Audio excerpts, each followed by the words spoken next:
네, 여러분, 인류 역사상 가장 많은 생명을 앗아간 감염성 질환이 무엇인지 아시나요? 바로 결핵입니다. 혹시 옛날 옛적의 질환이라고 생각하시나요? 우리나라 결핵 환자 수는 26년째 OECD 최고로 높습니다. 오늘 닥터 DJ는 호흡기 질환 결핵에 대해 다뤄보겠습니다.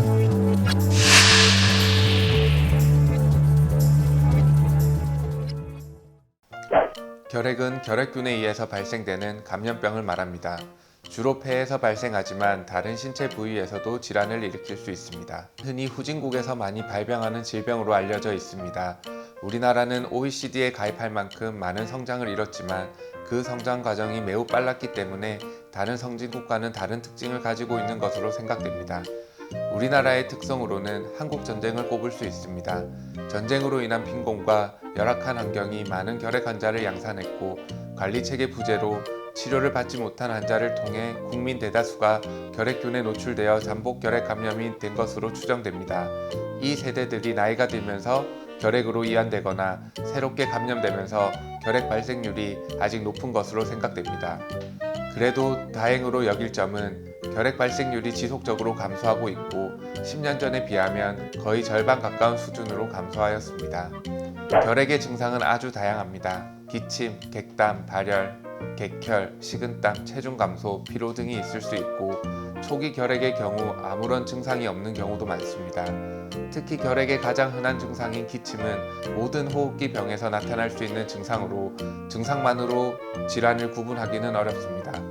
감기로 인한 기침의 경우는 주로 1주 정도 지나면 대부분 호전되므로 뚜렷한 원인 없이 기침이 2-3주 이상 지속되면 결핵의 가능성을 고려하여 진료를 받는 것이 좋습니다. 아버지가 폐결핵에 걸렸습니다. 증상은 딱히 없는데 저희도 검사를 해야 할까요? 감염성이 많이 높을까요? 폐결핵은 감염성 질환이며 전염병 중 하나입니다. 폐결핵에 걸렸을 경우 가까이 지냈던 사람들이 결핵균에 감염될 위험성이 높습니다. 같은 주거 공간에서 생활한 접촉자의 경우에는 가족 접촉자로 분류가 됩니다. 가족 접촉자는 결핵 발병 위험이 약 17배 정도 높기 때문에 접촉자 조사를 시행하여야 합니다.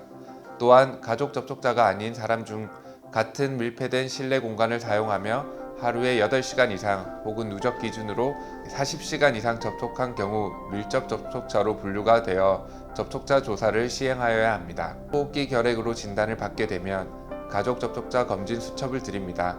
검진 수첩을 동반하여 가까운 의료기관 혹은 보건소에 내원하시면 해당 검사를 받을 수 있습니다. BCG는 소의 결핵균을 약화시켜 개발한 백신으로 신생아 시기에 BCG 백신을 맞으면 결핵균에 대한 면역세포가 체내에 형성되어 결핵 감염을 예방할 수 있습니다. 하지만 BCG 백신 접종 후 결핵 예방 효과는 소아 시기에는 크지만 나이가 들수록 감소합니다. 그러므로 BCG 접종을 받았다 하더라도 결핵에 걸릴 수 있습니다. 잠복 결핵이란 몸속에 들어온 결핵균이 면역 반응에 의해 증식하지 않고 결핵으로 진행하지 않은 경우입니다. 잠복 결핵의 경우 결핵균이 외부로 배출되지 않아 결핵균을 전파시키지 않습니다. 잠복 결핵이 있는 환자에서 10% 정도가 평생에 걸쳐 활동성 결핵으로 발병한다고 알려져 있습니다. 하지만 고령, 면역기능 저하와 같은 결핵 발병 가능성이 높은 사람에게서는 결핵으로 더 많이 발병할 가능성이 있습니다. 결핵약은 약 10가지 정도가 있는데 이 중에서 가장 효과가 좋고 부작용이 적은 약제를 1차 결핵약이라고 부릅니다. 4가지 약제를 동시에 투약하게 되고 이런 결핵약은 환자의 상태, 감수성 결과 그리고 폐의 결핵의 종류에 따라 차이가 나지만 6개월 이상의 복용이 필요합니다. 잠복 결핵의 경우 이러한 결핵약 중에 한 종류 또는 두 종류를 적게는 3개월, 많게는 9개월 동안 복용하는 방법으로 치료받게 됩니다. 면역력이 있는 사람들은 결핵균이 체내에 들어온다 하더라도 방어할 수 있는 능력이 있습니다. 그렇기 때문에 결핵균이 들어오더라도 결핵으로 진행할 가능성이 낮습니다. 면역력을 높이기 위해서는 충분한 영양 섭취와 함께 과로, 스트레스와 같이 면역 기전을 약화시키는 상황을 피하는 것이 도움이 됩니다.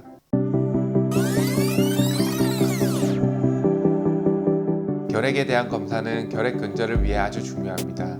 2주 이상 기침을 하거나 전염성 결핵 환자와 접촉한 사람은 꼭 결핵에 대한 검사를 해보는 것이 필요합니다. 닥터 DJ 오늘은 결핵에 대해 알아봤습니다. 오늘은 여기까지입니다. 감사합니다.